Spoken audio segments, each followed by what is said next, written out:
বাবা গো বাবা, আমার মতো সুন্দরী এই গায়ে খুঁজলে একটাও পাওয়া যাবে না। আমাকে দেখলে সবাই হাঁ করে চেয়ে থাকে। তবে গায়ের রংটা একটু যদি ফর্সা হতো তাহলে কতই সুন্দরী না হতাম। তাতে কি হয়েছে, আমি আমার স্বামীর পকেট থেকে টাকা মেরে মেরে ফর্সা হওয়ার ক্রিম কিনে নেব। কিন্তু সে তো আজকাল একটু চালাক হয়ে গেছে, ঘরে তেমন বেশি টাকাও রাখে না। আচ্ছা, তাতে কি হয়েছে, ঘরের হাঁড়ি পাতিল সব বেচে আমি আমার ফর্সা হওয়ার ক্রিম কিনবো। হুম।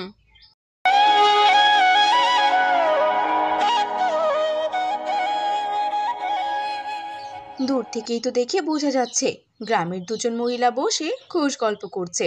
যাই, আমি আমার সেই ঐতিহাসিক গানটা গেয়ে ওদের একটু জ্বালা ধরিয়ে দেই। আমাকে দেখলেই আবার ওদের গায়ে জ্বালা ধরে, আমি যে অনেক সুন্দরী তাই। হুম। আমি হলাম রূপমালা, কি সুন্দর আমার রূপ, আমায় দেখে জলে সবাই, সবার মনে খুব। লা লা লা লা লা লা লা লা লা লা লা লা লা। দেখেছো গো ভাবি, আমাদেরকে শুনে শুনে কিভাবে গান গাচ্ছে। হ্যাঁ হ্যাঁ, তাই তো দেখছি। এমন ভাব করে মনে হয় যেন ওর থেকে কেউ সুন্দরী নেই, রূপের যা অহংকার ওর। কি গো ভাবিরা, তোমরা চুপ আছো কেন? আমার গানটা কি ভালো হয়নি? আমাদের আর খেয়ে দেয়ে কাজ নাই, তোমার ওই বেসুরওয়ালা গান শুনতে যাচ্ছি আমরা। তুমি নিজেকে কি ভাবো বলো তো? তোমার ওই গান শোনার থেকে শিয়ালের ডাক শোনা ঢের ভালো। আমি তোমাদেরকে গান শোনাবো কেন গো? আমি তো এই আকাশ বাতাস নদী এসবকেই গান শোনাচ্ছি। আর তাছাড়া তোমাদের যা চেহারা, তোমাদের আমি গান শোনাবো? পাগল হয়েছো নাকি তোমরা?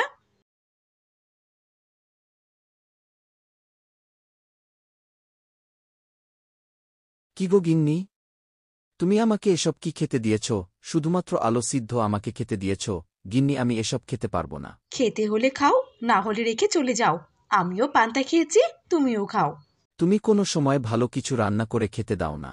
যাও, এখুনি ভালো কিছু নিয়ে এসো, না হলে আমি খাব না। আর যদি নাই খেতে পারো, কাজের মানুষ রেখে দাও। আমি বাবু পারবো না ওসব, যত সব। কি?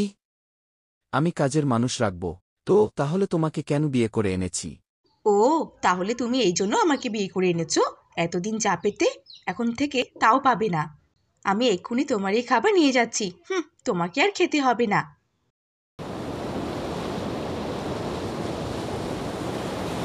সব থেকে খুশির সংবাদ হচ্ছে আমার কাছে অনেকগুলো টাকা জমা হয়ে গেছে, বরের পকেট বেড়ে মেরে। কিন্তু আমার বরটা না এখন একটু চালাক হয়ে গেছে। টাকা ঘরে আনে না তাতে কি হয়েছে, যা নিয়ে আসবে তা থেকে আমি টাকা চুরি করে জমিয়ে রাখবো। আর শহরের একটা বড় দোকান থেকে ফর্সা হওয়ার ক্রিম কিনবো। হুম।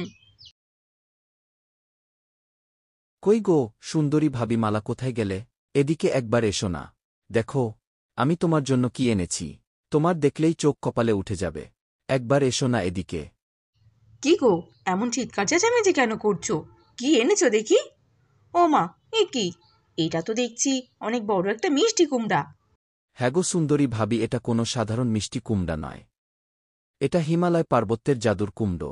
এটা একটা সাধু বাবা ১০০ বছর তপস্যা করার পর পেয়েছে। এটার একটা বিশেষ গুণ আছে। কি গুণ বলো? এই কুমড়ো যে রান্না করে খাবে সে আরও দ্বিগুণ সুন্দরী হয়ে যাবে। আর তুমি যদি এটা না নাও তাতে আমার সমস্যা নাই। এটা নেয়ার জন্য আমার অনেক খদ্দের আছে। আরে কি বলছো? নেব না মানে? এটাই তো আমার চাই, আমি নেবই নেব। এটার যেমন অনেক গুণ আছে, এটা নিতে হলে অনেক খরচা ও কিন্তু করতে হবে। এটা যেন তেন মিষ্টি কুমড়া নয়। আরে, তাতে কি হয়েছে? আমার কাছে আমার বরের থেকে জমানো অনেক টাকা আছে, আমি সবগুলো দিয়েই নেব। এরপর মালা তার স্বামীর থেকে চুরি করে জমানো সবগুলো টাকা ভোলার কাছে দিয়ে দেয়। পুরা মিষ্টি কুমড়াটাই রান্না করে ফেলবো, আর বেশি করে খাবো আমি। তারপর আমি পৃথিবীর সেরা সুন্দরী হয়ে যাব। কিন্তু মিষ্টি কুমড়াতে তো আমার অ্যালার্জি, এজন্য আমি কোনোদিনও মিষ্টি কুমড়া খাই না। দূর বাবা, তাতে কি হয়েছে, এটা তো জাদুর কুমড়া, কোনো কিচ্ছু হবে না, আমি বরং বেশি করেই খাবো।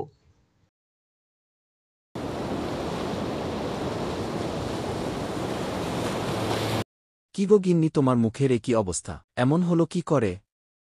আর বলো না গো, আমাদের গ্রামের বোলা এসেছিল একটা মিষ্টি কুমড়া দিয়ে।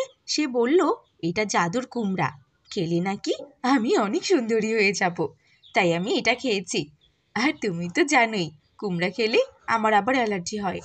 ভোলা, সে তো চিটার বাটপার। তুমি তার পাল্লায় পড়েছ। ও তো সব জায়গায় ধোকা দিয়ে টাকা নেই এভাবে। শোনো গিন্নি, যে কোনো বিষয় নিয়ে এত অহংকার করা ভালো না। তুমি গ্রামের মানুষের সাথে যে অহংকার করেছ তোমার রূপ নিয়ে, এজন্যই এর ফল এটা পেয়েছ।